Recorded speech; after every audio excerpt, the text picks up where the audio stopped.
Selamat pagi Bapak Ibu yang terkasih di dalam Tuhan. Jumpa lagi kita di dalam Pualam Kasih Bapa. Tidak terasa kita sudah memasuki bulan Desember, dan besok minggu kita sudah akan memasuki minggu kedua Advent. Dan hari ini kita mau bersama-sama juga mengingat bagaimana janji Tuhan dinyatakan lewat kelahiran Yesus Kristus di dunia, dan lebih lagi lewat kehadiran Yesus Kristus di dalam kehidupan kita, di dalam setiap kita.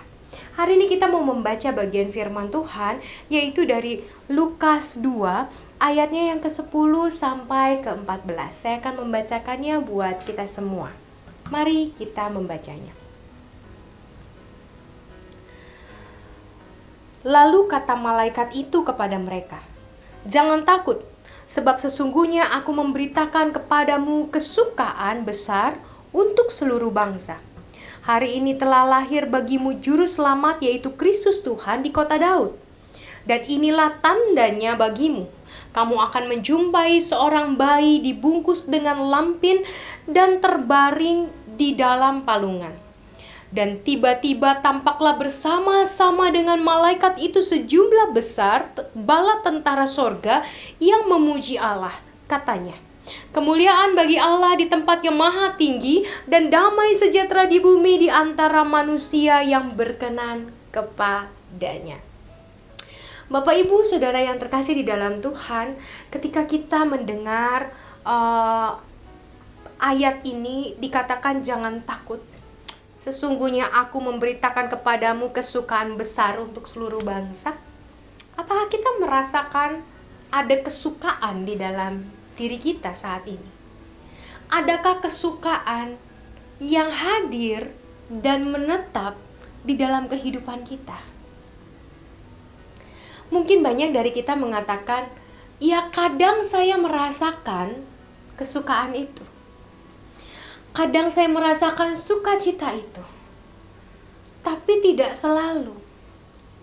Ada kalanya hati dan pikiran saya dipenuhi oleh berbagai macam ketakutan, kekhawatiran, pikiran-pikiran negatif, pikiran-pikiran yang mungkin overthinking disebutnya.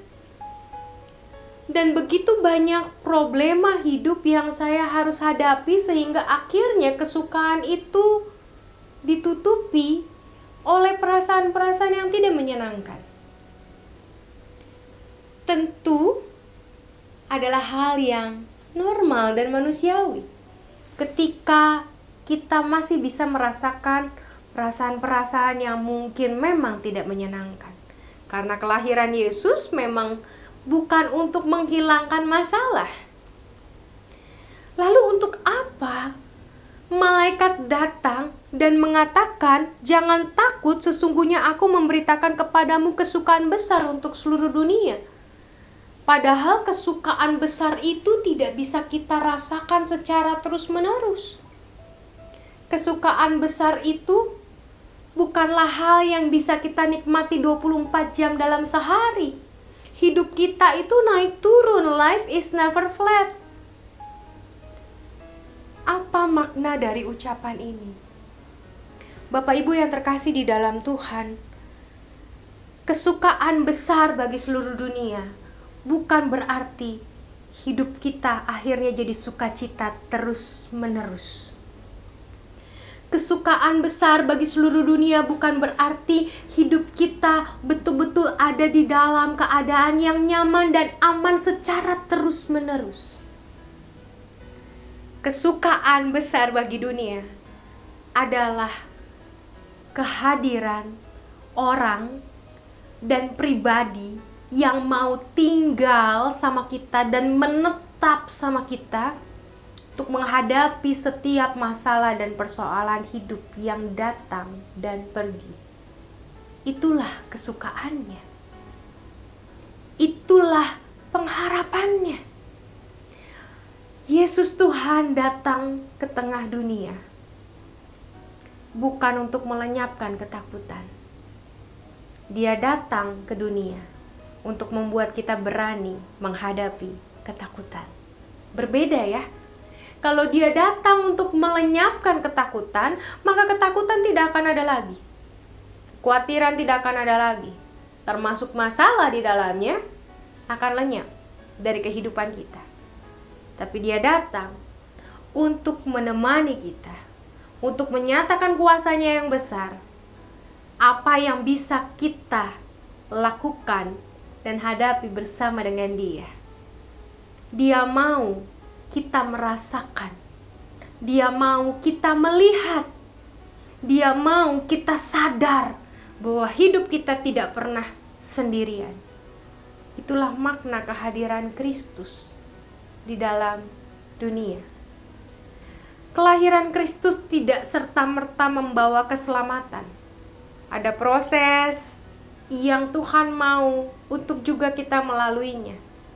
Kalau kita mengingat dari sejak Yesus lahir, Yesus bahkan tidak ada kisahnya sampai usia 30. Dari Yesus lahir, Yesus tidak nampak batang hidungnya, dalam tanda kutip, sampai dia usia 30. Tidak ada mukjizat, tidak ada perbuatan ajaib, tidak ada pengajaran dan lain sebagainya sampai di usia 30. Dan rentang waktu 30 tahun bukanlah waktu yang cepat.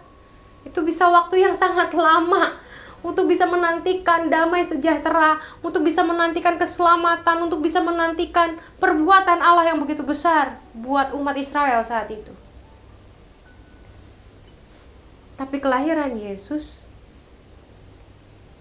justru mengingatkan kita pada proses hidup yang juga Yesus alami. Keselamatan yang diberikan Yesus dimulai dari konsistensi dia menjalani kehendak Tuhan. Dan itu juga yang Tuhan inginkan untuk kita lakukan. Kesukaan besar bagi dunia itu adalah ketika dia mau melakukan hal yang tidak seharusnya ia lakukan di tengah dunia buat kita. Secara konsisten dia menyatakan kehendak Allah di dalam rupa manusia, di dalam keterbatasan, di dalam kelemahan. Dia terus menyatakannya hari demi hari hingga hidupnya betul-betul jadi berkat. Dia mengalami banyak pengorbanan. Dia melakukan begitu banyak bentuk pengorbanan, kerendahan hati dan persembahan hidup yang sejati. Disitulah letak keselamatannya. Disitulah letak damai sejahteranya. Kalau kita mau mengikut apa yang dia juga lakukan.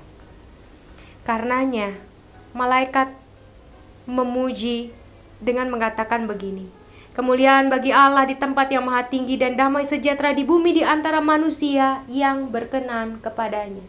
Di antara manusia yang berkenan kepadanya. Sudahkah kita menjadi orang-orang yang berkenan kepadanya? Sehingga ketika kita hidup berkenan, keselamatan dan damai sejahtera menjadi milik kita.